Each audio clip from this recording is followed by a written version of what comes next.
Hello everyone, welcome back to my channel dark society part 31 लेकर मैं आ गई हूँ। लेकिन आगे बढ़ने से पहले please please please like share and please subscribe my channel. तो चलिए अब हम स्टोरी को शुरू करते हैं।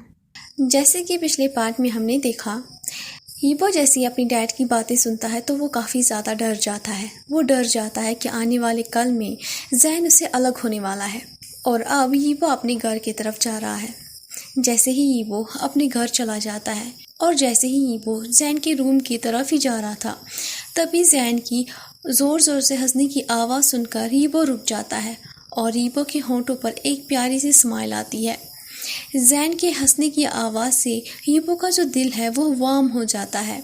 फिर ईबो सोचता है, अभी नहीं ईबो, अभी तुम अकेले नहीं हो जब तक तुम्हारे साथ जैन है। उसके बाद फिर ईबो जैन के रूम के अंदर चला जाता है। जैसे ही ईबो जैन के रूम के अंदर चला जाता है तभी जैन ईबो की तरफ देखता है। फिर जैन ईबो को एक बुक दिखाता है। जैन के चेहरे पर काफ़ी ज़्यादा एक्साइटमेंट दिख रही थी। बुक दिखाते हुए फिर जैन ईबो से कहता है, ईबो मुझे पता नहीं था कि तुम्हारे रूम में एक लाइब्रेरी भी है। ओके, मे भी शायद तुमने इसे बस दिखावे के लिए ही रखा था, लेकिन मैं श्योर हूँ तुम्हें बुक्स में कोई भी इंटरेस्ट नहीं है। लेकिन सच कहूँ तो मुझे बुक पढ़ते हुए काफ़ी ज़्यादा अच्छा लगा, काफ़ी ज़्यादा फ़नी है और काफ़ी ज़्यादा एंटरटेनिंग भी है। ये बात सुनते ही वो बस करता है और फिर वो जैन के क्लोज चला जाता है। जैन के क्लोज जाने के बाद फिर वो जैन का जो सर है उसे पैटेट करता है। फिर वो जैन से कहता है, मुझे बुलाओ।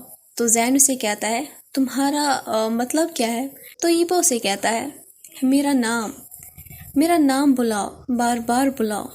जब भी तुम मेरा नाम बुलाते हो, तुम्हारे मुंह से मेरा नाम सुनकर मुझे काफ़ी ज़्यादा अच्छा लगता है। मेरा नाम मुझे काफ़ी ज़्यादा खूबसूरत लगता है। ये बात सुनते ही जैन फिर ईबो से कहता है, ईबो क्या हुआ? तुम आज कुछ अजीब सा बिहेव कर रहे हो। तुम्हारा चेहरा इतना उतरा हुआ क्यों है? ये कहते ही जो जैन है वो पाउट करता है और फिर तभी ईबो उसके ऊपर जंप करता है और जैन बेड के ऊपर फॉल डाउन हो जाता है। जैसे ही ईबो जैन के टॉप पर आता है तभी जैन ईबो से कहता है, हे मैं रीडिंग कर रहा था, तुम्हें आज हो क्या गया है? तो ईबो जैन से कहता है, चुप हो जाओ।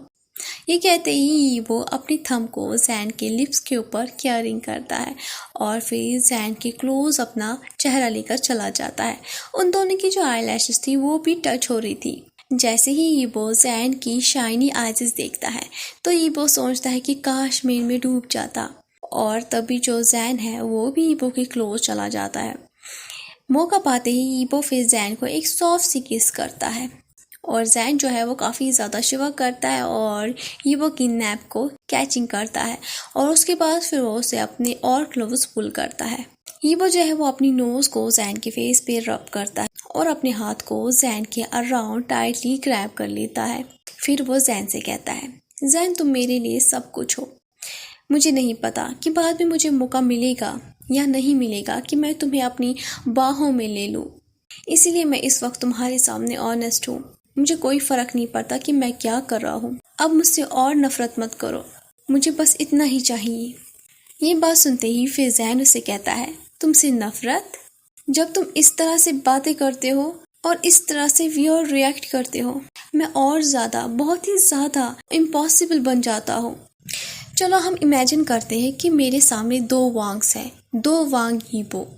एक जो कि काफ़ी ज़्यादा बुरा है, जो कि पास में था, और दूसरा तुम। और इस वक्त मेरी बाहों में कौन है? जब तक तुम ऐसे ही रहोगे, पुराने जैसे नहीं बनोगे, मैं कोशिश करूँगा, मैं अपना बेस्ट दूंगा ताकि मैं पुरानी सभी बातें भुला दूँ और तुम्हें माफ़ करूँ। ये बात सुनते ही फिर ईबो जैन से कहता है, तुम अनबिलीवेबल हो, तुम सच में एक एंजल हो। मैंने जो तुमसे कुछ देर पहले कहा बस वही करो प्लीज़। तभी जैन ईबो से कहता है, ईबो।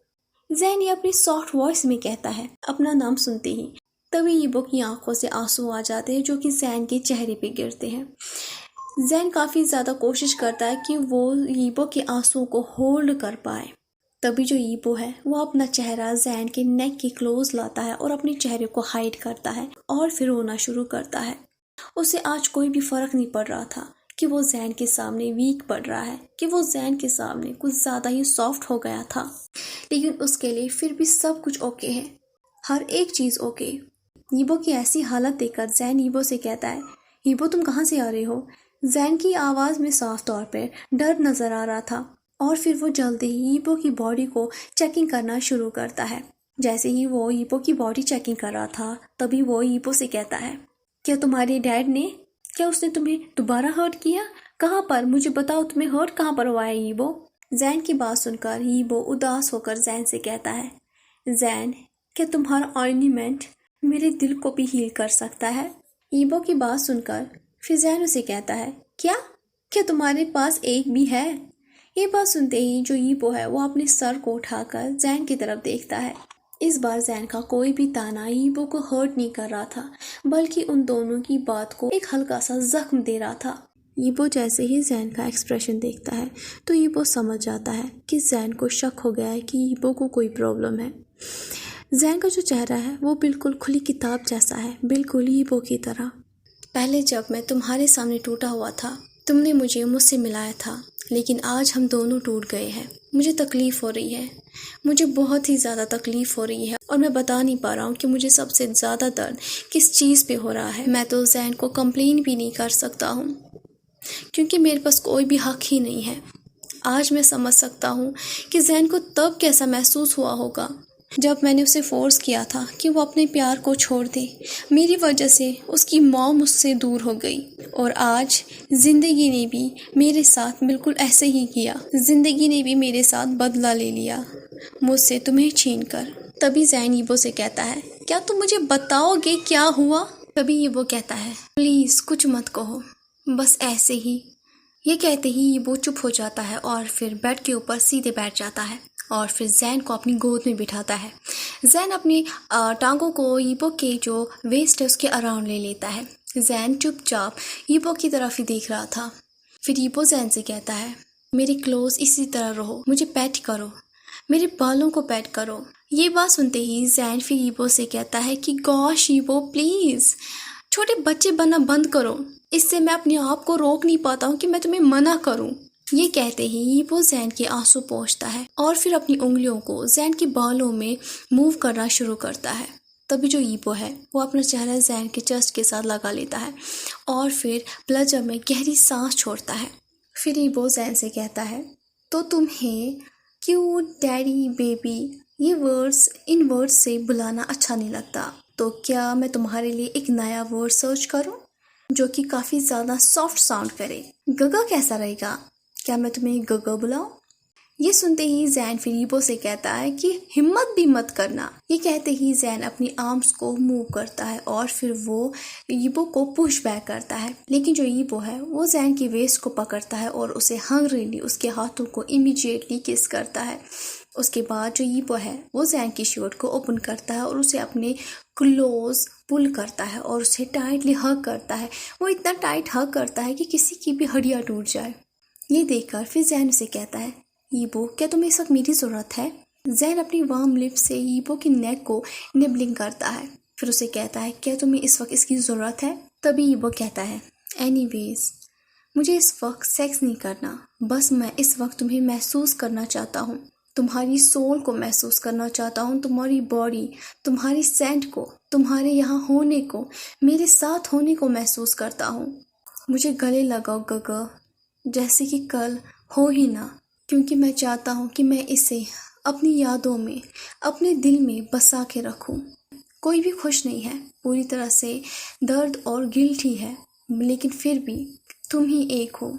ये कहते हुए यीबो धीरे धीरे अपने फुल डिज़ायर में जैन की स्किन का हर एक इंच को किसिंग करना शुरू करता है। फिर हंग्रीली उसे स्नैप करता है। हर एक चीज़ को मैं याद रखना चाहता हूँ। तभी जैन कहता है, तुम मुझे डरा रहे हो यीबो। जैनी धीरे धीरे कहता है। उसके बाद वो बिल्कुल वैसे ही रहता है जैसे वो था। जैसे ही यीबो थक जाता है कैटलिंग करते हुए, यीबो उस वक्त जैन की बाहों में ही था। यीबो के लिए ये जगह सबसे ज़्यादा सेफेस्ट जगह है। उसके बाद फिर यीबो कहता है, मुझे भी काफ़ी ज़्यादा डर लग रहा है आने वाले कल से। और उसके बाद फिर यीबो सो जाता है। नेक्स्ट सीन में दिखाते हैं मॉर्निंग का सीन। जैन धीरे धीरे नींद से जाग जाता है और फिर वो अपने हाथों को मूव करता है और मूव करते हुए वो ईबो की जो गर्माहट है उसे सर्च करता है। उसका जैसे ही हाथ ईबो की बैक पे पड़ता है, ईबो जो कि उस वक्त बेड के ऊपर बैठा हुआ था, जैसे ही जैन का हाथ ईबो की बैक पे लगता है तो ईबो अचानक से चौंक जाता है और फिर वो अपना फ़ोन छुपाने की कोशिश करता है। तभी उसका जो फ़ोन है वो दोबारा वाइब्रेट होता है और फिर तभी जैन उसे घबरा कर पूछता है, तुम क्या कर रहे हो? ये बात सुनते ही ईबो का जो चेहरा है वो पीला पड़ जाता है। ईबो का चेहरा पीला पड़ता हुआ देखकर जैन ये नोटिस करता है। फिर वो ईबो के हाथ से फ़ोन को छीन लेता है और फिर मैसेज को रीड करता है। तो मैसेज बॉक्स में लिखा था, क्या तुम फेयरवेल पार्टी को अटेंड कर रहे हो अपने डियरेस्ट फ्रेंड के लिए? तुम तो जानते हो कि आज कितना मज़ा आने वाला है। तो जैन ईबो से कहता है, ये किसने लिखा है? ईबो मुझे जवाब दो। जैन ईबो से पूछता है, लेकिन ईबो कोई भी जवाब नहीं देता और अपनी जगह से उठकर चला जाता है। जैसे ही ईबो वहाँ से उठकर जा रहा होता है तभी पीछे से जैन कहता है, ये वही है ना ड्रैगन चैंग, है ना? और ये क्या हॉसन के बारे में बोल रहा था? वो तुम्हारा एक लौता दोस्त है। जैन के नॉन स्टॉप सवाल सुनकर फिर ईबो जैन से कहता है, डैम स्टॉप इट, बार बार मुझसे मत पूछो। ईबो की अचानक चिल्लाने की आवाज़ सुनकर जो जैन होता है वो भी चौंक जाता है। फिर ईबो से कहता है, क्या दोस्त? मेरा कोई भी दोस्त नहीं है। मेरी इस दुनिया में मेरा कोई भी नहीं है। अभी तक तुमने कुछ रियलाइज़ नहीं किया क्या? तो जैन उसे कहता है, ईबो क्या यही रीज़न है कि कल तुम काफ़ी ज़्यादा वियर्ड थे? कल जो कुछ भी हुआ वो सब कुछ इसी से रिलेटेड है ना? ये कहते हुए जैन ईबो के पास चला जाता है। फिर वो हेजिटली ईबो के चेहरे को टच करता है। जैसे ही ईबो जैन की टच को महसूस करता है तो वो इमीडिएटली सॉफ्टन हो जाता है और फिर गहरी सांस छोड़ता है। उसके बाद फिर ईबो अपना सर जैन के कंधे के ऊपर रख देता है। फिर ईबो जैन से कहता है, हॉसुंग की फैमिली एक बड़े से स्कैंडल में फंस गई है। उन्होंने अपना सब कुछ गंवा दिया और सबसे इम्पोर्टेंट चीज़ जो है वो है उनका नाम। क्या तुम जानते हो इसका मतलब क्या है उनके लिए? और ये कहते ही ईबो रुक जाता है। तभी जैन उसे कहता है, ये पार्टी किस लिए है? तो ईबो से कहता है, ये इसलिए है ताकि हम उसे बताएं कि वो हमारी सोसाइटी के साथ अब बिलोंग नहीं रखता है। मैं उसे रोकना चाहता हूँ वहाँ जाने से, क्योंकि मैं जानता हूँ वो सब लोग उसे तबाह कर देंगे। ये कहते ही ईबो अपने स्टेप्स को मूव बैक करता है और फिर जैन की आंखों में आंखें डालकर उसे एडमायर करता है। फिर कहता है, तुम काफ़ी ज़्यादा खूबसूरत हो, मैं तुम्हें इस तरह। ये कहते ही ईबो रुक जाता है और दोबारा फिर ईबो कहता है, मैं ऐसे घटिया गिरे हुए वर्ल्ड के साथ ही हमेशा रह पाऊंगा। तभी जैन कहता है, ईबो तुम नहीं समझ पा रहे हो। ये कहने के बाद फिर जैन उसे दोबारा कहता है, मैं जा रहा हूँ। ये कहते ही जैन ईबो को टाइटली गले लगाता है और फिर वहाँ से क्विकली चला जाता है। लेकिन जाने से पहले वो ईबो से कहता है, अकेले मत जाना, मैं भी तुम्हारे साथ आऊँगा। तो ये बात सुनते ही ईबो जैन से कहता है, जैन। तभी जैन कहता है, अब कुछ और बातें नहीं, मुझे बाद में टाइम पर लेने के लिए आ जाना, मैं भी तुम्हारे साथ पार्टी में आऊँगा, मैं तुम्हें अकेला नहीं छोड़ूंगा वहाँ पर। तो जैन की बात सुनने के बाद ईबो कहता है और ऑल राइट कहता है। अब नेक्स्ट सीन में दिखाते हैं, हॉसुंग पार्टी के बाहर इंतज़ार कर रहा होता है। तभी ईबो भागते हुए इसके पास आता है और उस वक्त जो हॉसुंग है वो क्लब के अंदर जाने ही वाला था, लेकिन ईबो जल्द ही उसका हाथ पकड़कर उसको वापस खींच लेता है। जैसे ही हॉसुंग की नज़र ईबो पे पड़ती है तो हॉसुंग ईबो को स्माइल देता है, जैसे वो हमेशा स्माइल देता था, लेकिन उसकी आंखों में साफ तौर पे सफरिंग नज़र आ रही थी। ईबो को पता है कि वो इस वक्त किस दर्द से गुजर रहा है, तो ईबो भी हॉसुंग के सामने पहले की तरह ही एक्टिंग करता है और उसे पहले की तरह ही ग्रीट करता है। तभी हॉसुंग कहता है, अरे तुम दोनों इस पार्टी में? उस इंसिडेंट के बाद मैंने सोचा नहीं था कि तुम दोनों चैंग की पार्टी में आओगे। तभी जो ईबो है वो ऑलमोस्ट भीख मांगते हुए हॉसुंग से कहता है कि प्लीज़ अंदर मत जाओ, तुम्हें पता है ना। वो ये कहते हुए हॉसुंग का हाथ पकड़कर उसे खींच लेता है। तभी हॉसुंग उसे कहता है, कम ऑन ईबो, वो लोग मेरे साथ ऐसा नहीं करेंगे। जो कुछ भी रूमर्स फैले हैं उससे कुछ भी नहीं बदला है। मैं बहुत ही छोटा था जब मैंने इस गैंग को ज्वाइन किया था और उन रूमर्स से कुछ भी नहीं होगा। ये कहते ही हॉसुंग अपना हाथ छुड़ाता है तो ईबो और जैन के पास कोई भी ऑप्शन नहीं होता है चुपचाप हॉसुंग को फॉलो करने के बगैर। जैसे ही वो तीनों पार्टी के अंदर चले जाते हैं तो जैन सभी लोगों को पहचान जाता है, क्योंकि वो पहले भी पार्टी में मिले थे। सिर्फ उस पार्टी में एक ही शख्स मिसिंग था, वो था बारबी। लेकिन जैसे ही चैंग यीबो और हॉसुंग की तरफ आता है तभी जैन अपने आप को यीबो के पीछे छुपा लेता है, क्योंकि चैंग का चेहरा देखते ही उसे वो सभी बातें वापस याद आ जाती है और वो काफ़ी ज़्यादा डर जाता है। चैंग जैसे ही उन लोगों के पास आ जाता है फिर वो कहता है, अरे देखो तो कौन आया है, हमारी सोसाइटी का सबसे गंदा इंसान वांग यीबो, जो हमेशा से शो ऑफ करता रहता था और जिसे कभी भी एक छोटी सी ह्यूमिलिएट बर्दाश्त नहीं होती थी।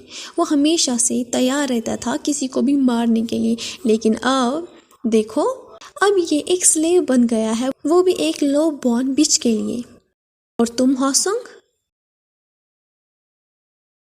मैं तो बिलीव ही नहीं कर सकता हूँ कि तुमने सच में मेरा इनविटेशन एक्सेप्ट भी कर लिया, जाने के बाद भी कि यहाँ पर तुम्हारे साथ क्या होने वाला है। ये कहने के बाद तभी जो चैंग के लोग थे वो यीबो, हॉसुंग और जैन के इर्द गिर्द एक सर्कल बना लेते हैं और उन लोगों को बीच में टारगेट करते हैं। ये देखकर जो यीबो है वो जैन का हाथ टाइटली पकड़ लेता है और जैन भी इसे देखकर इमेजिन नहीं कर पा रहा था कि ये सब कुछ क्या हो रहा है। तभी जो हॉसुंग है वो चैंग से कहता है, तुम्हारे कहने का मतलब क्या है। तो चैंग जवाब में उसे कहता है, अरे तुम्हारा अपीयरेंस, मैं हमेशा से सोचता था कि तुम दिखने में इतने छोटे और इतने बदसूरत हो, जबकि तुम्हारे दोनों पेरेंट्स दिखने में काफ़ी ज़्यादा नाइस है।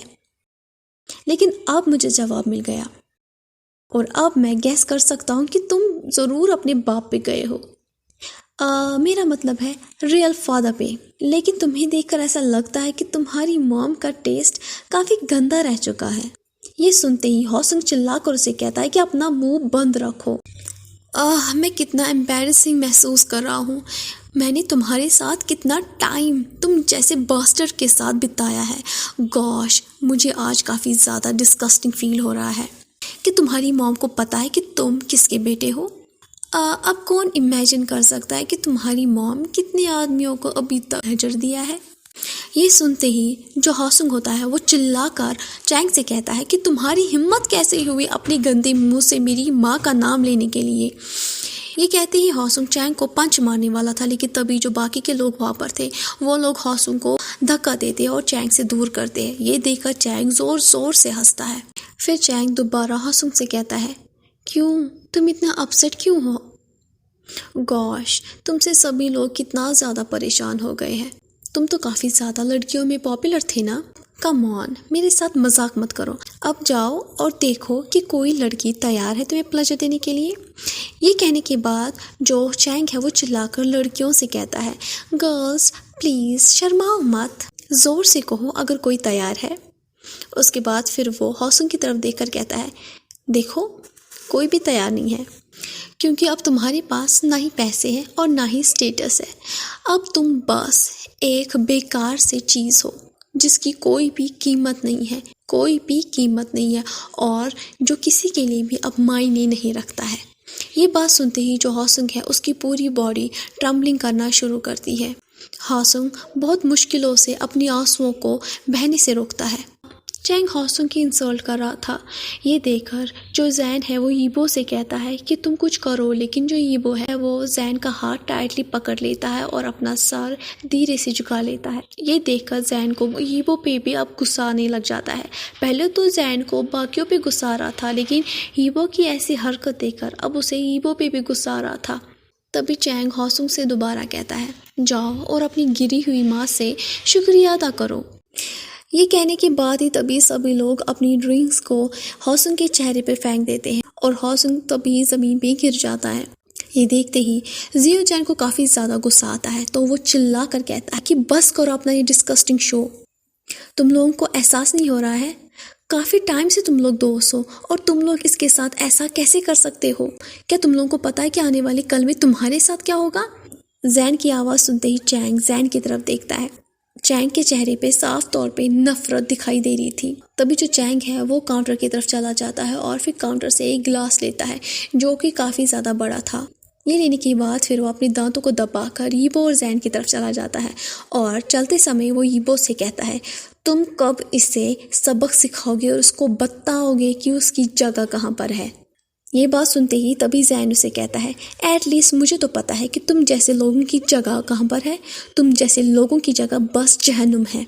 ये बात सुनते ही ईबो अपनी धीमी आवाज़ में जैन से कहता है, जैन। ईबो की आवाज़ बीच बीच में कट रही थी। फिर वो जैन से कहता है, प्लीज़ गॉड सेक चुप हो जाओ। तभी जैन ईबो से कहता है, मैंने तुम्हें पहले ही कहा था कि मैं इसे बर्दाश्त नहीं करूँगा। तुम अपने दोस्त के साथ सबके सामने ऐसा कैसे कर सकते हो? तुम लोगों को मज़ा आ रहा है क्या? तुम्हें मज़ा आ रहा है अपने दोस्त की ऐसी कंडीशन देखकर? एक्चुअली मैं तुम्हारी तरह इतना जालिम नहीं हूँ। तभी चैंग कहता है, और तुम ये भी सोच सकते हो कि ये तुम्हारी भी पनिशमेंट है। कैसा महसूस होगा जब हर कोई तुम्हारे आसपास तुमसे नफरत करेगा तुम्हारी वजह से? एट लीस्ट मैं तो बहुत ज़्यादा खुश हूँ। बदला काफ़ी स्वीट और काफ़ी एंजॉयबल होता है। ये कहते ही जो चैंग है वो उस गिलास को ईबो के हाथ में थमा देता है। जैसे ही ईबो के हाथ में वो गिलास आ जाता है, ईबो का चेहरा पूरी तरह से पीला पड़ जाता है। तभी जैन उससे कहता है, ये क्या है? जैन ने डर डर के कहता है। तभी चैंग एक्साइटेड होकर जवाब देता है, ईबो अब तुम इस गंदगी को यहाँ से बाहर निकाल दो और इसी के साथ हमारी पार्टी को भी अब ख़त्म कर दो। तुम एग्री करते हो ना?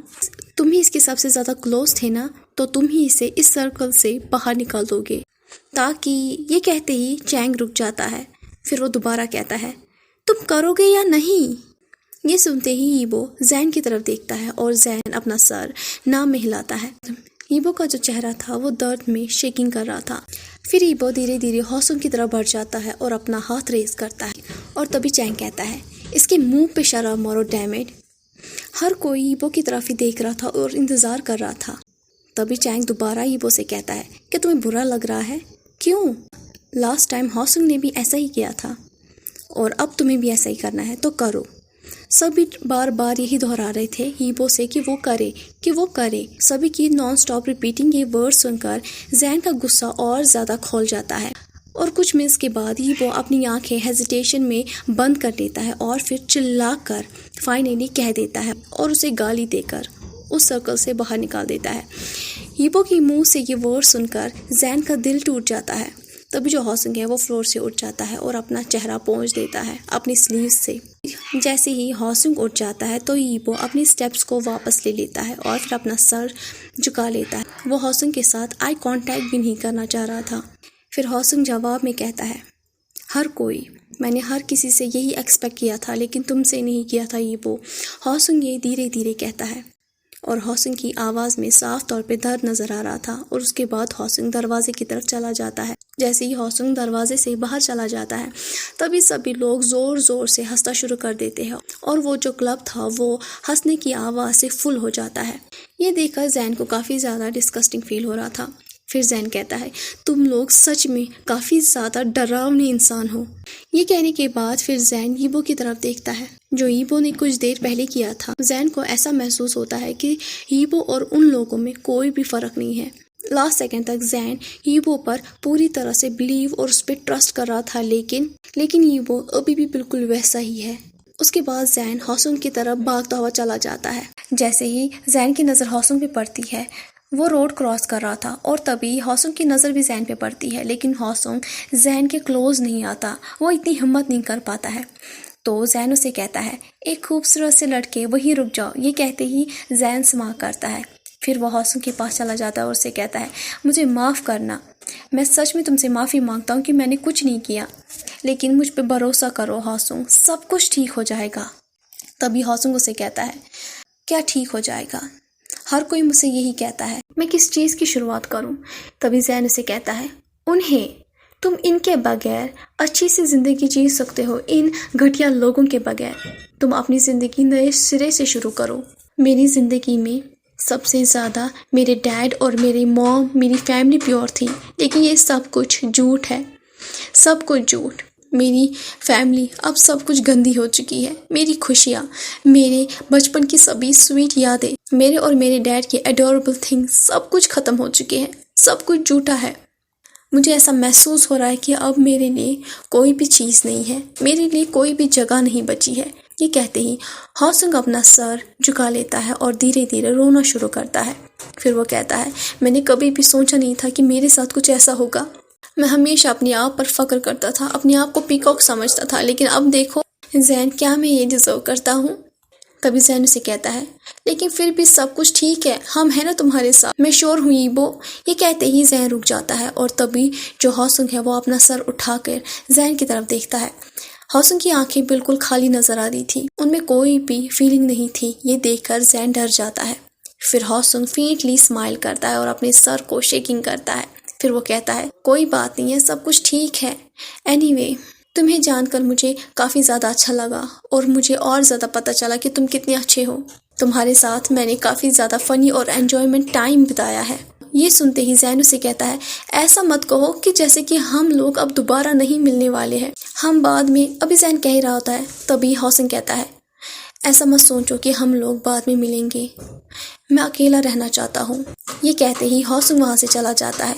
जब तक हॉसुंग उस रोड से गुजर रहा था, जैन अपनी निगाहें उसी पर रखता है, तब तक जब तक हॉसुंग वहाँ से दूर न चला गया हो। तभी फिर जैन पीछे मुड़ जाता है। जैसे ही जैन पीछे मुड़ता है तो उसकी नज़र ईबो पे पड़ती है। ईबो जो कि जैन के पीछे ही खड़ा था, जो कि पीछे खड़े होकर चुपचाप उन दोनों की बातें सुन रहा था। ईबो का चेहरा देखते ही फिर जैन को काफ़ी ज़्यादा बुरा लगता है कि उसने थोड़ी देर पहले हॉसुंग के सामने ईबो की कुछ तारीफ़ें की थी और उसे काफ़ी ज़्यादा बुरा भी लग रहा था अपनी वर्ड्स पर। लेकिन अब ईबो का चेहरा देखकर जैन को फिर से गुस्सा आने लगा था। जैसे ही ईबो अपने होंठ हिलाता है कुछ कहने के लिए, लेकिन तभी जैन उसे रोक देता है और उसे कहता है, मुझे ऐसा लगा था कि अब तुम बदल चुके हो और मुझे ऐसा लगा था कि तुम अपनी सोसाइटी को छोड़ दोगे, लेकिन आज जो मैंने देखा मुझे ऐसा महसूस हो रहा है कि मैं गलत था। तुम ऐसा कैसे कर सकते हो ईबो? कुछ दिन पहले ही तो हम तीनों अपने सपनों के बारे में बात कर रहे थे, अपने फ्यूचर के बारे में बात कर रहे थे। मुझे नहीं पता हॉसुंग दूसरों के साथ कैसा था, लेकिन तुम्हारे साथ, लेकिन तुमसे वो बहुत ज़्यादा प्यार करता था, उसे तुम पे काफ़ी ज़्यादा भरोसा था। तुम ऐसा कैसे कर सकते हो? तुम वहाँ पर चुपचाप खड़े कैसे रह सकते थे बिना हॉसुंग को बचाए? तुम्हारे पास अभी भी पावर है ना? क्या तुम्हें कोई भी फर्क पड़ता है? तुम उनके साथ फिर से मिल गए। मैं सच में आज काफ़ी ज़्यादा उदास हूँ। मैं कोशिश कर रहा था कि मैं सब कुछ भुला दूँ, जबकि तुम्हें तो पछतावा ही नहीं है। मुझे लगता है कि मैं ही बस बेवकूफ़ था। तभी ईबो फाइनली कुछ कहता है और उसे कहता है, जैन प्लीज़ चुप हो जाओ। ये कहते ही ईबो अपना हाथ बढ़ाता है ताकि वो जैन के हाथ को टच करे, लेकिन जैन उसे अवॉइड करता है और अपने स्टेप्स को पीछे ले जाता है। फिर ईबो से कहता है, तुम नहीं समझ पाओगे। तो जैन उसे कहता है, नहीं, मैं समझ सकता हूँ, मैं अच्छे से समझ सकता हूँ। जो कुछ भी अभी तक तुमने मुझसे कहा वो सब कुछ झूठ था ताकि मैं तुम्हारे साथ रहूं। अब मैं समझ गया कि तुम सही थे। तुमने सच में कहा था कि तुम्हारे लिए ये इम्पॉसिबल है कि तुम्हारे मन में किसी के लिए फीलिंग्स हो। कहा जो वर्ड्स मैंने तुमसे कहे थे मैं उन्हें वापस ले लेता, लेकिन अब मैं कुछ भी बदल नहीं सकता हूँ। तभी जैन फिर ईबो से कहता है, मैं घर जा रहा हूँ, तुम्हारे नहीं अपने घर। मैं अब तुम्हें इस तरह देख नहीं सकता हूँ। मुझे कुछ टाइम चाहिए कि मैं अपने आप को शांत करूँ। तभी ईबो से कहता है, तुमने मुझसे कहा था कि तुम मुझे अकेला नहीं छोड़ोगे। ईबो ये धीरे धीरे कहता है, लेकिन जो जैन है वो वहाँ से चला जाता है। जैसे ही जैन टैक्सी के पास पहुँचता है, फिर वो लास्ट टाइम पलट कर ईबो की तरफ देखता है। ईबो बस वहीं पर उसी जगह पर खड़ा होकर चुपचाप जैन की तरफ ही देख रहा था। अब हमें अगले दिन का नेक्स्ट सीन दिखाया जाता है, जहाँ पर जो जैन है वो नींद से जाग जाता है। जैन की एक आदत होती है कि वो नींद से जागने के बाद गुड मॉर्निंग विश करे, जो कि उसकी अच्छी आदत होती है। लेकिन जैन तभी रियलाइज़ करता है कि वो उस घर में अकेला है। ये रियलाइज़ करते ही जैन फिर रोना शुरू कर देता है। धीरे धीरे ही वो उसकी फैमिली बन गया था और अब जैन की ज़िंदगी में कोई भी नहीं था। अभी जैन को ईबो से अलग हुए कुछ ही घंटे हुए थे, लेकिन जैन को ईबो की अभी से ही काफ़ी ज़्यादा याद आने लगी थी और जैन ईबो को देखना चाह रहा था। हालांकि जैन को गुस्सा भी था, लेकिन वो काफ़ी ज़्यादा घबराया हुआ भी था ईबो के लिए। चाहे जैन कितना भी मना कर दे, लेकिन उसे ईबो की ज़रूरत है और उसे ईबो चाहिए। तभी जैन के फ़ोन पे एक रिंग बजती है, जिससे जैन अपने थॉट से बाहर आ जाता है। जैसे ही जैन अपने फ़ोन को देखता है तो जैन की आंखें बड़ी हो जाती है, क्योंकि उस पर मैसेज आया था और वो मैसेज कुछ घंटे पहले का था, जो कि हॉसुंग ने लिखा था। फिर जो जैन है वो उस मैसेज को रीड करना शुरू करता है और उसमें लिखा था, मुझे ऐसा नहीं लगता है कि अब कुछ भी चेंज होगा, कुछ भी, लेकिन मैं ये चाहता हूँ कि तुम ये जानो, ईबो ने जो तुम्हारा रेप किया था उसने वो जानबूझकर नहीं किया था। उसे उस वक्त पता था कि तुमने पैसे लिए थे उन सब चीज़ों के लिए। जैन प्लीज़, क्या तुम ईबो को बताओगे? उसकी वजह से मैं अपसेट नहीं हूँ, ये मैं उसे जाने से पहले बताना चाहता हूँ। मैं दुआ करता हूँ कि तुम दोनों हमेशा एक दूसरे के साथ रहो। अगर तुम दोनों अलग हो गए तो तुम दोनों खुश नहीं रहोगे, इसलिए एक साथ रहना, खुश रहना।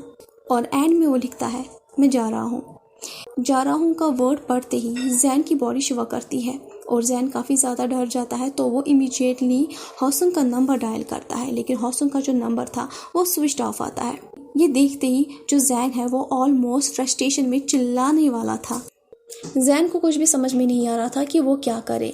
तो जैन अपने घर से जाने ही वाला था, तभी जैन के मोबाइल पर न्यूज़ नोटिफिकेशन आती है। जैसे ही जैन वो देखता है तो उस न्यूज़ नोटिफिकेशन में जो सरनेम था वो पढ़ते ही जैन सरप्राइज हो जाता है और जैन चेयर पे गिर जाता है। जैन काफ़ी ज़्यादा शॉक में हो गया था, क्योंकि उसमें लिखा था फेमस एक्ट्रेस नाई होंगलिंग का एक लौता बेटा जिसने कल रात सुसाइड कमिट किया, उसने बिल्डिंग से जंप मारी है। उसकी जो बॉडी है वो पूरी तरह से डैमेज हो गई है। उसकी बॉडी को भी आइडेंटिफाई करना काफ़ी ज़्यादा इम्पॉसिबल है। लोगों को ऐसा लगता है कि ये सब कुछ उसकी फैमिली की वजह से ही है। जो न्यूज़ इन दिनों फैली हुई है वही रीज़न है, और उसे काफ़ी बुरी तरह से बुली भी किया गया। जैन की नज़र उस वक्त स्क्रीन पे लगे हुए फ़ोटो की तरफ थी, जिसपे हॉसुंग का खून फ्लोर पे फैला हुआ था और हॉसुंग की बॉडी पे काफ़ी ज़्यादा ज़ख्म थे। फिर जैन सोचता है, हॉसुंग क्या तुमने जाते समय यही हमारे लिए छोड़ा? अब हमें नेक्स्ट सीन दिखाया जाता है जहाँ पर जो जैन है वो भागते हुए यीबो के घर की तरफ चला जाता है। जैसे ही जैन बॉडीगार्ड से होते हुए यीबो के मेन एंट्रेंस तक पहुंचता है, जैन की स्पीड इतनी थी कि वो ऑलमोस्ट दरवाजे के साथ टकराने ही वाला था। तभी एक नई मेड दरवाज़ा खोलती है। जैसे ही मेड जैन को देखती है तो वो डाउटफुल एक्सप्रेशंस के साथ ही जैन की तरफ देखती है। उनकी तरफ देखते ही जैन समझ गया था कि मिस्टर वांग ने ही नए मेड्स को अपॉइंट किया है। फिर जैन उससे कहता है कि यीबो अंदर है और वो ठीक है। तभी वो मेड उसे जवाब में कहती है, तुम कौन हो और मैं तुम्हें जवाब क्यों दूं? जैन का मूड नहीं था कि वो उस मेड के साथ बहस करे। तभी एक गार्ड जैन को पहचानता है। तभी जो जैन है वो उस मेड से कहता है, ये तुम्हारा काम नहीं है कि मैं कौन हूँ। जैसे ही गार्ड जैन को पहचान जाता है तो वो जैन से कहता है कि वो अंदर चला आए। जैन जैसे ही घर के अंदर पहुँच जाता है तो वो सबसे पहले किचन की तरफ भाग जाता है, क्योंकि जैन गैस करता है कि शायद इस वक्त यीबो किचन में होगा। जैसे ही जैन किचन के अंदर चला जाता है तो वो देखता है यीबो टेबल के पास बैठा हुआ है। यीबो के एक हाथ में टी पॉट है और वो उससे गर्म पानी प्योर कर रहा है, लेकिन वो कप में प्योर नहीं कर रहा था बल्कि अपने दूसरे हाथ में डाल रहा था। ये देखते ही जैन चिल्लाकर और भागता हुआ यीबो की तरफ चला जाता है। जैसे ही जैन यीबो का हाथ पकड़ता है तभी यीबो अपना सर उठाकर जैन की तरफ देखता है। जैसे ही यीबो जैन को देखता है तो वो अपना हाथ वापस खींच लेता है। जैन जैसे ही यीबो का चेहरा देखता है तो यीबो के चेहरे में कोई भी एक्सप्रेशन नहीं था। ये देखकर आज जैन ने पहली बार यीबो को इस हालत में देखा था। फिर जैन अपने आप से कहता है, जैन ये तुमने क्या किया? तभी जैन यीबो से कहता है, यीबो तुम्हारा हाथ जल गया है। मैं ये अभी जैन कह ही रहा था, लेकिन जो यीबो है वो उसकी बात को काटते हुए उससे कहता है, मुझे दर्द नहीं हो रहा है और तुम ये सोचना भी मत कि तुम इसे ठीक कर सकते हो। यीबो ये कोल्ड वॉइस में कहता है और जो जैन है वो वहीं पर बैठ जाता है। जैन को पता है कि यीबो इस वक्त किस दर्द से गुजर रहा है। आज यीबो ने दोबारा अपने आप को बंद करके रखा था। वो कोई भी एक्सप्रेशन नहीं दिखा रहा था उसके अंदर क्या चल रहा है, बिल्कुल पहले की तरह जब वो दोनों स्ट्रेंजर थे। जैन नोटिस करता है कि यीबो ने कल रात के ही कपड़े पहने हुए थे और उससे जैन को पता चल गया है कि यीबो कल रात को सोया नहीं था। तो तभी यीबो जैन से कहता है, जैन तुम यहाँ पर क्यों हो? तो जैन उसे कहता है, क्या तुमने देखा, क्या तुम्हें पता है? तो यीबो कहता है, हाँ। तो जैन कहता है, मैं बस। ये कहते ही जैन रुक जाता है। फिर वो दोबारा कहता है, मैं तुम्हें कहना चाहता हूँ ये तुम्हारी। अभी जैन कह ही रहा था तभी वो दोबारा उसकी बात को काटते हुए से कहता है, मेरा फॉल्ट? श्योर ये मेरा फॉल्ट नहीं था और ये मेरा बिजनेस भी नहीं था। ये बात सुनते ही जैन उसे कहता है, यीबो? तो तभी यीबो से कहता है, शायद मैं इस वक्त थोड़ा डिसअपॉइंट हूँ क्योंकि मैं उस शख्स का दोस्त था जो इतना कमज़ोर था। उसकी ज़िंदगी में एक डिफ़िकल्टी क्या आ गई कि उसने सोच लिया कि वो अपनी आप की जान ले लेगा। हमारे आसपास जितने भी लोग हैं ज़रूरी नहीं है कि वो खुश हो। उस जैसे इंसान के लिए परेशान होने की कोई भी ज़रूरत नहीं है। तो जैन उसे कहता है, मुझे पता है कि तुम इस वक्त सीरियस नहीं हो। मैं जानता हूँ कि तुम इस वक्त नाटक कर रहे हो कि तुम्हें कोई भी फ़र्क नहीं पड़ता है, लेकिन ये कहते ही जैन रुक जाता है। फिर वो दोबारा कहता है, लेकिन तुम्हारे दिल में, तभी ईबो से कहता है, तुम कुछ नहीं जानते हो जैन। मैं ऐसा समझ रहा था एटलीस्ट कि तुम मेरे दिल को समझ पा रहे हो, लेकिन मैं गेस करता हूँ कि नहीं, मैं गलत था। तुम मुझे छोड़ के चले गए जब मुझे तुम्हारी सबसे ज़्यादा ज़रूरत थी। तब ये मेरी ही गलती थी कि मैंने कुछ ज़्यादा ही सपने देखे, लेकिन अब मैं चाहता हूँ कि तुम यहाँ से चले जाओ। ईबो ये अचानक कहते हुए अपनी उंगली को सीढ़ियों की तरफ इशारा देता है और जो जैन है वो तभी सीढ़ियों की तरफ देखता है और वो नोटिस करता है कि ईबो ने जैन का सारा सामान बांध कर सीढ़ियों के पास रखा था। और ये देखकर जैन फिर ईबो की तरफ मुड़ जाता है, लेकिन जो ईबो है वो जैन का आई कांटेक्ट अवॉइड कर देता है। फिर ईबो से कहता है, मैं तुम्हें आज आज़ाद करता हूँ। ये बात सुनते ही जैन उसे कहता है, क्या? ईबो से जवाब में फिर कहता है, मुझे ये करने में काफ़ी टाइम लगा, लेकिन फाइनली आज मैं ये कर रहा हूँ। मैं आज तुम्हें यहाँ से जाने के लिए कह रहा हूँ, जो कि तुम कब से चाहते थे। तभी जैन जवाब में ईबो से कहता है, नहीं, मैं ये नहीं करूँगा। ये कहते हुए जो जैन है वो ईबो का जो रिस्ट है उसे पकड़ता है और ऑलमोस्ट चिल्ला कर कहता है, शायद मैंने कल कुछ कहा था, लेकिन अब देखो, मेरी तरफ देखो और मुझसे दोबारा कहो, तुम्हें हक किसने दिया मुझे यहाँ से बाहर निकालने के लिए? मैं यहाँ से नहीं जाऊँगा, कुछ भी हो जाए मैं यहाँ से नहीं जाऊँगा। मैं वापस आऊँगा, मैं बार बार वापस आऊँगा। जैन की बात सुनते ही फिर ईबो से कहता है, क्यों? ये सब कुछ होने के बाद क्यों? तुमने कल रात को मुझसे क्या कहा था, और अब क्यों? ये कहते ही ईबो अपनी सीट से उठ जाता है और फिर जैन की तरफ मुड़ कर देखता है। फिर वो कहता है, उठो और यहाँ से दफ़ा हो जाओ। तभी जैन उसे जवाब में कहता है, मेरे कहने का मतलब ये नहीं था, मैं तो बस। ये कहते ही जैन रुक जाता है। जैन को पता है वो कुछ भी कहे अब कुछ भी बदलने वाला नहीं है, तो जैन अब कुछ नहीं कहता है। वो चुपचाप उठकर सीढ़ियों की तरफ चला जाता है। आज पहली बार जैन को ऐसा फील हो रहा था कि ईबो को उससे नफ़रत हो गई है, जो कि जैन को काफ़ी ज़्यादा दर्द दे रहा था, बहुत ही ज़्यादा दर्द, ऐसा दर्द कि जैसे कि जैन जहन्नुम में जल रहा है। फिर जैन सोचता है, मैंने शायद यही दर्द ईबो को भी दे दिया। जैन अपने उठाए हर एक कदम, जो कि वो दरवाजे की तरफ ही बढ़ा रहा था, हर एक कदम के साथ जैन होप कर रहा था कि ईबो कुछ कहेगा, ईबो उसे रोक लेगा, लेकिन ऐसा कुछ नहीं होता है। हाउसिंग ने पहले ही कहा था, वो तुम पे कोई भी ब्लेम नहीं करेगा और ना ही वो अपसेट होगा जो वो तुम्हें जाने के लिए कहेगा। वो हमेशा से बस एक ही चाह रखता था कि वो तुम्हें सच बताए, वो तुम्हें बताए कि उस रात क्या हुआ था। उसे उस रात के बारे में सब कुछ पता चल गया है। जैसे ही जैन दरवाज़ा खोल रहा होता है, तभी ईबो गुस्से में और रफली जैन का जो रिस्ट है उसे पकड़ता है और उसे दीवार के साथ पुश करता है। ईबो का जो चेहरा था वो गुस्से और दर्द में शेकिंग कर रहा था। ईबो की आंखों में कोई भी सॉफ्टनेस नज़र नहीं आ रही थी। तभी ईबो जैन से कहता है, मुझे कुछ भी नहीं सुनना है। तुमने ये क्यों कहा? तुमने ऐसा क्यों कहा? क्यों? ये कहते ही ईबो दीवार पे एक पंच मारता है अपनी पूरी स्ट्रेंथ के साथ, और जो जैन है वो गैस्प करता है, मैं वापस जाना चाहता हूँ उस टाइम जब मैं तुम्हें नहीं जानता था। मैं तुम्हारी सभी यादों को अपने दिल से, अपनी ज़िंदगी से हटा देना चाहता हूँ। अब मैं रियलाइज़ कर सकता हूँ कि मेरी ज़िंदगी तुमसे मिलने से पहले कितनी ईजी थी। तुम्हारी वजह से मेरी ज़िंदगी सफोकेटिंग हो गई है। ये बात सुनते ही फिर जैन उसे कहता है, तुम कैसे, तुम मुझ पे ब्लेम कैसे कर सकते हो हर एक चीज़ को लेकर? तभी ईबो से कहता है, कोई फ़र्क नहीं पड़ता, मुझे कोई भी फ़र्क नहीं पड़ता कि तुम इस वक्त सफ़र कर रहे हो, लेकिन फिर भी तुम्हें कोई भी हक नहीं है। मैं तो बस रास्ता ढूंढ रहा था, लेकिन तुमने तो सब कुछ तबाह कर दिया। और अब? ये कहते ही ईबो रुक जाता है। फिर वो दोबारा कहता है, मैं तुम्हारा एडिक्टेड हो गया हूँ। मैं चारों ओर तुम्हें ही देखता हूँ। मैं शायद हमेशा से गलत था, पर तुमसे मिलने से पहले मेरी ज़िंदगी ऐसी ही चल रही थी। मैं जानता था कि कुछ भी चेंज नहीं होगा।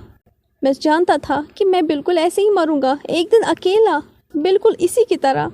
मैंने कभी भी कुछ भी डिफरेंट एक्सपीरियंस किया नहीं था, लेकिन तुमसे मिलने के बाद मैंने रियलाइज़ किया, मैंने सपने देखने शुरू कर दिए, खूबसूरत सी ज़िंदगी के सपने, मेरा खूबसूरत सा फ्यूचर होगा। मेरे दिल के अंदर फीलिंग्स आनी शुरू हो गई थी।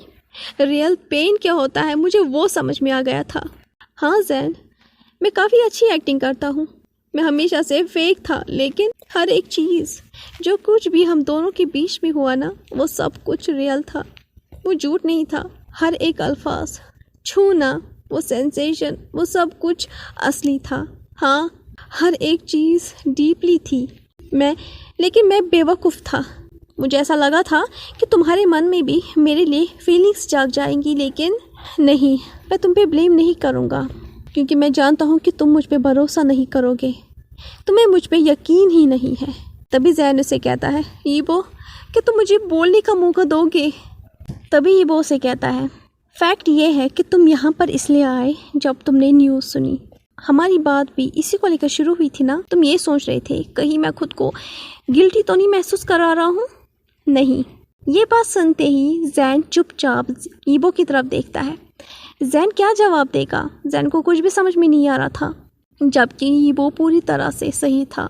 जैन ने सोचा था कि वो सबसे पहले ईबो को संभालेगा, उसे शांत करेगा, ताकि वो खुद के ऊपर सारा ब्लेम चढ़ाकर खुद को हार्म न कर दे। लेकिन ईबो की बात सुनते ही फिर जैन सोचता है कि मैं ईबो को कंफर्ट अब कैसे कराऊं? मैंने इसे इतना हर्ट कर दिया है क्या? फिर जैन हेजिटेट होकर अपने हाथों को ईबो के चेहरे के करीब लेकर चला जाता है, ताकि वो ईबो के चेहरे को कप कर ले। लेकिन ईबो अपने कदमों को पीछे की तरफ लेकर चला जाता है और उसके बाद फिर वो दरवाज़ा खोलता है जैन के लिए। ये देखकर जैन ईबो से कहता है, ईबो, मुझे यहाँ रहने दो, तुम्हारे साथ। जैन धीरे धीरे कहता है, लेकिन तभी जो ईबो है वो जैन को धक्के मार के दरवाजे के उस पार लेकर चला जाता है। लेकिन तभी विदिन अ सेकेंड जो ईबो है वो दरवाजे को जैन के मुंह पे मार के बंद कर देता है। ये देखकर फिर जैन सोचता है, ईबो के दिमाग में इस वक्त क्या चल रहा है? ईबो इस वक्त सोच क्या रहा है? मुझे कुछ समझ में क्यों नहीं आ रहा है? ये सोचते ही फिर जैन गहरी सांस लेता है, ताकि वो अपने आप को कंट्रोल कर सके कि वो रोए ना। तभी एक बॉडीगार्ड वहाँ से गुजरता है, तो जैन उसे देखकर कहता है, प्लीज़ रुक जाओ। क्या तुम प्लीज़ हर एक घंटे के बाद यंग मास्टर को चेक करोगे कि यंग मास्टर ठीक है या नहीं? क्योंकि तुम लोग तो जानते हो, अगर यंग मास्टर को कुछ भी हुआ तो मिस्टर वांग तुम लोगों की जान ले लेंगे। ये बात सुनते ही वो बॉडीगार्ड डर जाता है और फिर अपना हाँ में सर हिलाता है। जैसे ही वो एक्सेप्ट करता है तो जो जैन है वो वहाँ से चला जाता है। जितना जैन कदमों को आगे बढ़ा रहा था, उतना ही जैन चाह रहा था कि वो वहाँ रुक जाए, ताकि वो ईबो को प्रोटेक्ट करे, ताकि वो ईबो को बचाए। इसी के साथ आज का पार्ट यहीं पर ख़त्म होता है। आपको ये पार्ट जैसा भी लगा हो, please please please like, share and please subscribe my channel. Thank you so much.